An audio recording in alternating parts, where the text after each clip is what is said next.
Halo sahabat Katolik Indonesia, kali ini kita akan mengulas tentang biografi Paus Emeritus Benediktus ke-16. Tapi sebelumnya jangan lupa di subscribe dulu ya.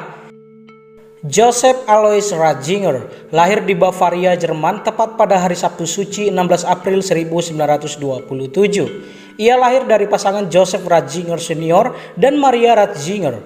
Ia merupakan anak bungsu dari 3 bersaudara, saudara perempuannya bernama Maria dan George saudara laki-lakinya. Ratzinger dibaptis pada perayaan Malam Paskah.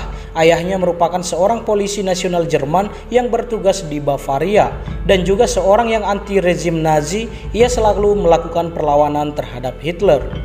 Hal ini mengakibatkan ia harus berpindah dari satu tempat ke tempat yang lainnya, yang mengakibatkan pangkatnya diturunkan. Tahun 1929, keluarga Ratzinger berpindah ke Tittmoning, berbatasan dengan negara Austria. Tempat ini merupakan sebuah desa yang agak besar dengan penduduk 5.600-an orang. Desa ini memiliki sebuah kapel di lereng bukit yang menyuguhkan pemandangan indah perkotaan. Desa yang indah dengan bunga-bungaan dan hamparan halaman yang luas membuat Ratzinger selalu ingat akan kenangan bersama keluarga tercintanya. Pada tahun 1932, keluarga Ratzinger terpaksa menetap lagi di Auskau am Inn, persis berada di bawah kaki Gunung Alpen. Tempat ini merupakan kota kecil yang berada di Bavaria dengan pemandangan yang indah dan jauh dari kebisingan. Keluarga Ratzinger tinggal di sebuah dusun tua, di sebuah rumah petani yang memiliki kolam kecil dan pekarangan di samping rumahnya. Di tempat ini Ratzinger kecil mulai menumbuhkan semangatnya untuk bercita-cita menjadi imam. Ketika itu ada kunjungan dari Kardinal Michel Faulhaber ke kampung halamannya. Ratzinger kecil pulang ke rumah dan memberitahukan kepada kedua orang tuanya, "Saya ingin menjadi kardinal." Inilah awal niat Ratzinger bercita-cita menjadi imam dan didengar oleh kedua orang tuanya. Tahun 1937 ayahnya pensiun dan ia membawa keluarganya berpindah lagi ke Hoogstraat dekat Traunstein. Di tempat inilah Ratzinger muda mulai belajar bahasa Yunani dan Latin. Ia belajar di sebuah sekolah dasar. Pada tahun 1939 Ratzinger masuk seminari menengah di Traunstein. Namun tahun 1941 menurut hukum Ratzinger sudah berusia 14 tahun sehingga diwajibkan untuk ikut pendidikan militer dan bergabung menjadi pemuda Hitler. Tetapi ia sama sekali tidak tertarik dan bersama-sama dengan teman-teman seminari lainnya berusaha menghindarkan diri dari pertemuan-pertemuan Nazi. Pada tahun 1943, akibat Perang Dunia Kedua, Ratzinger tidak dapat melanjutkan pendidikan di seminari. Semua sekolah dihentikan. Ratzinger harus mengikuti wajib militer dan masuk dalam jajaran pemuda Hitler yang ikut Perang Dunia Kedua. Ia masuk dalam wajib militer Korps anti pesawat terbang. Meskipun dalam suasana perang, Ratzinger dapat melanjutkan pendidikannya di sebuah gedung di Munich, yakni di Gedung Maximilian. Ia mengikuti pendidikan ini 3 hari dalam seminggu. September 1944, Ratzinger yang saat itu berusia 17 tahun dibebaskan pasukan Korps anti pesawat terbang dan kembali ke rumahnya. Ia kemudian mengikuti wajib militer untuk melayani kelompok tenaga kerja dari pasukan Austria di daerah perbatasan dengan Hongaria dalam mengantisipasi serangan dari pasukan merah. Di sini ia melihat banyak orang Yahudi yang berbaris menuju ke penampungan kematian. Ratzinger akhirnya meninggalkan tugas ini akhir November untuk kembali lagi ke rumahnya. 3 minggu kemudian ia kembali menjalani wajib militer dan masuk dalam prajurit infanteri Jerman di Munich. Ia menjalani latihan dasar kemiliteran infanteri di dekat Traunstein. Ia bertugas di berbagai pos sekitar Traunstein tetapi ia tidak pernah mengalami sakit. Saat musim semi sekutu ditutup 1945, Ratzinger meninggalkan tugasnya sebagai seorang prajurit dan kembali ke rumah. Ketika pasukan Amerika tiba dan menduduki tempatnya, Ratzinger teridentifikasi sebagai tentara sekutu Jerman dan ia dilaporkan dan ditahan di sebuah tawanan perang dekat Ulm. Kemudian ia dibebaskan pada 19 Juni dan memulai perjalanannya untuk kembali ke rumah sejauh 75 mil dengan berjalan kaki. Dalam perjalanan pulang ke rumah, ia akhirnya menumpang sebuah truk yang memuat susu untuk mengantarnya kembali. Saudaranya George juga kembali setelah dibebaskan dari tawanan perang di sebuah penjara di Italia bulan Juli. Pada bulan November, Ratzinger dan saudaranya kembali masuk ke seminari Freising dan melanjutkan pendidikan mereka menjadi seorang imam. Ratzinger kemudian belajar di Universitas Teologi di Munich, Ludwig Maximilian. Di sini ia sangat kuat menguasai pemikiran Santo Agustinus dan Santo Bonaventura. Tanggal 29 Juni 1951, Ratzinger dan saudaranya George ditahbiskan menjadi imam pada pesta Santo Petrus dan Paulus oleh Kardinal Munich, Monsignor Faulhaber di Katedral Freising. Juli 1953, Ratzinger menerima gelar doktor di bidang teologi dengan disertasi berjudul Umat dan Rumah Tuhan dalam Ajaran Gereja dari Agustinus. Setelah menerima gelar doktornya di bidang teologi, Ratzinger melakukan riset mengenai sejarah teologi dan wahyu dari teologi Santo Bonaventura. Penelitian ini selesai pada tahun 1957 dan setahun kemudian 1958 ia menjadi seorang profesor di bidang teologi pada Universitas Freising.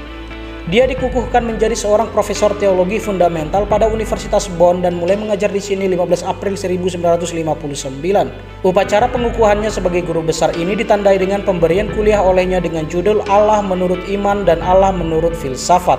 Sayangnya ayahnya meninggal dunia pada 23 Agustus 1959. 3 tahun kemudian 1962 Ratzinger pergi ke Roma bersama dengan Kardinal Joseph Frings. Ia menjadi penasehat teologi untuk kardinal dalam mengikuti Konsili Vatikan II. Dia hadir untuk semua sesi yakni 4 pembahasan dalam konsili. Pada tahun 1963, Ratzinger mulai mengajar di Universitas Münster. Dia menjadi dosen untuk bidang teologi dogmatik dan sejarah dogma. Pada tahun ini juga, tepatnya 16 Desember, ibunya meninggal dunia. Tahun 1966, Ratzinger ditunjuk sebagai profesor teologi dogmatik di Universitas Tübingen. Pengangkatan dan penunjukannya didukung oleh fellow profesor Hans Kung. Ratzinger sudah kerap berjumpa dengan Hans Kung pada tahun 1957 dalam Kongres Teolog Dogmatik di Innsbruck. Tak lama setelah terbit karya doktoral Kung mengenai Karl Barth. Pada tahun 1968 terjadi revolusi mahasiswa di berbagai universitas di Eropa. Mereka membuat kericuhan dan kegaduhan pada April dan Mei. Hal ini diakibatkan karena kuatnya pengaruh Marxis yang menguasai kaum intelek. Pengaruh Marxis ini kemudian merambat masuk dalam pemikiran para cendekiawan yang sebenarnya merupakan pengikut aliran pemikiran dari Ratzinger sendiri. Ratzinger terkejut dengan hal ini yang mengakibatkan dirinya kemudian dianggap sebagai orang yang sangat mengkhianati kepercayaannya. Pada tahun 1969, Ratzinger menerima jabatan di Universitas Regensburg di Bavaria. Dia segera menjadi dekan dan kemudian menjadi wakil rektor. Dia juga menjadi penasehat atau dosen wali teologi untuk para uskup Jerman. Selama 1968 sampai 1980, Ratzinger menjadi anggota Komisi Teologi Internasional dari Kepausan. Pada tahun 1972, Ratzinger bekerja dengan Hans Urs von Balthasar, Henry de Lubac, Walter Kasper, dan teolog lainnya untuk membahas tentang teologi Katolik, budaya, dan komuni. Pertemuan ini diadakan 3 bulan sekali. Hasil pertemuan tersebut dipublikasikan dalam 17 edisi dalam bahasa Inggris, Prancis, dan Spanyol. Tanggal 24 Maret 1977, Paus Paulus ke-6 memilih Ratzinger menjadi uskup agung di Keuskupan Munich dan Freising, dan ditahbiskan menjadi uskup pada 28 Mei 1977 dengan moto dari perikop 3 Yohanes 8 tentang pekerja-pekerja kebenaran. Tepat 27 Juni 1977, Ratzinger diangkat menjadi kardinal pada pesta Santa Maria Penghibur. Setelah bekerja sebagai teolog, Ratzinger telah menerbitkan beberapa buku: Eskatologi, Dasar-dasar Teologi, Alasan dan Wahyu, Tradisi dan Wahyu. Tetapi dengan tanggung jawabnya yang baru sebagai seorang kardinal, ia merasa bahwa hal ini mengganggu pekerjaannya sebagai teolog untuk menulis buku. Tahun 1980, Paus Yohanes Paulus II mengangkat Ratzinger untuk mengikuti sinode kaum awam, kemudian menjadi kepala kongregasi untuk karya pendidikan Katolik. Pada tahun 1981, Paus Yohanes Paulus II memilih Ratzinger sebagai kepala kongregasi ajaran iman. Posisi ini membuatnya kemudian diangkat menjadi Kepala Komisi Kitab Suci dan Komisi Internasional para Teolog. Pada tahun 1986, Ratzinger menjadi Kepala Komisi Kepausan untuk menyusun Katekismus Gereja Katolik. Dia membutuhkan waktu 6 tahun untuk menyelesaikan KGK hingga akhirnya diterbitkan pada tahun 1992. Pada 6 November 1998, Ratzinger menjadi wakil dekan Kolegium para Kardinal dan tahun 1999 ia kembali berduka atas kematian saudarinya Maria. Tanggal 30 November 2002, Paus Yohanes Paulus II menyetujui pemilihan Kardinal Ratzinger sebagai dekan dari Kolegium para Kardinal. Paus Yohanes Paulus II meninggal pada 2 April 2005 dan Kardinal Ratzinger memimpin misa pemakaman Paus Yohanes Paulus II di pelataran Basilika Santo Petrus 8 April 2005. 11 hari kemudian, 19 April 2005, Kardinal Joseph Ratzinger terpilih menjadi Paus ke-265 dari Gereja Katolik Roma dengan nama kepausannya Benediktus ke-16. Pada tahun yang sama, 13 Mei 2005, Paus Benediktus ke-16 menunjuk William Joseph Levada, Uskup Agung San Francisco sebagai pengganti Kepala Kongregasi Ajaran Iman.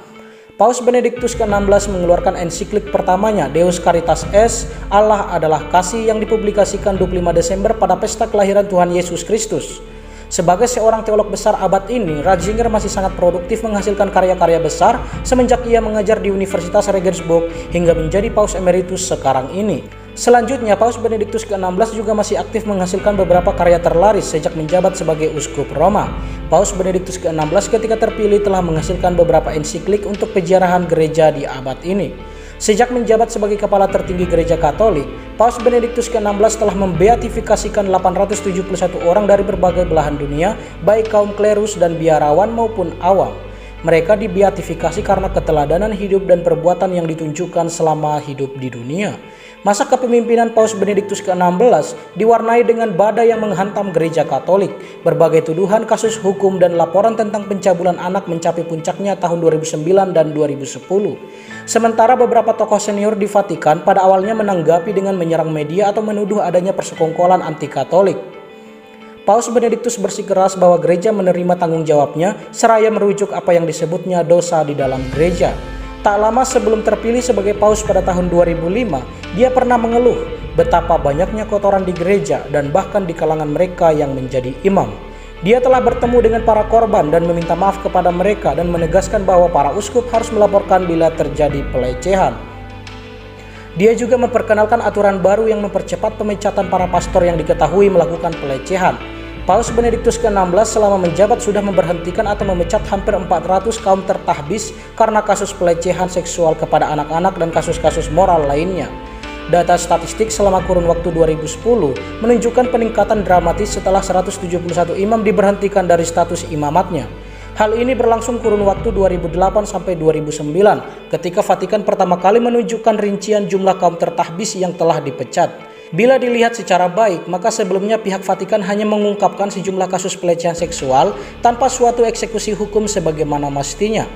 Kardinal Cormac Murphy O'Connor, mantan kepala gereja Anglikan di England dan Wales, menyebut Paus Benediktus XVI sangat sopan dan memiliki banyak bakat, tetapi tidak dalam urusan administrasi. Suatu kejadian memalukan berkaitan dengan pembocoran dokumen dari kantornya mengungkap korupsi dan mismanajemen di Vatikan.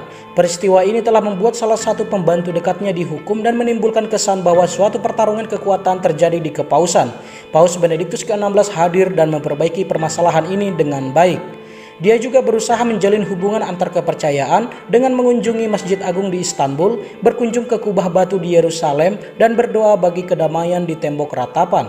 Paus Benediktus ke-16 yakin bahwa kekuatan gereja Katolik datang dari kebenaran absolut yang tidak tergoyahkan oleh angin. Paus Benediktus ke-16 banyak melakukan kunjungan kerja dan kunjungan kenegaraan di beberapa negara. Hal ini dilihat sebagai bagian dari kerjasama dan solidaritas dalam membangun dunia yang memprihatinkan.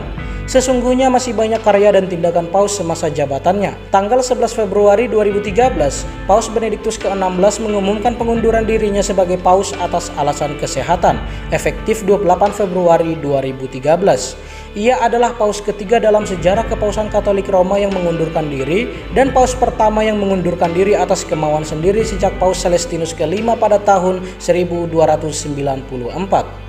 Itulah biografi singkat Paus Emeritus Benediktus ke-16 yang kami rangkum dari berbagai sumber. Sampai jumpa di ulasan-ulasan kami berikutnya. Shalom.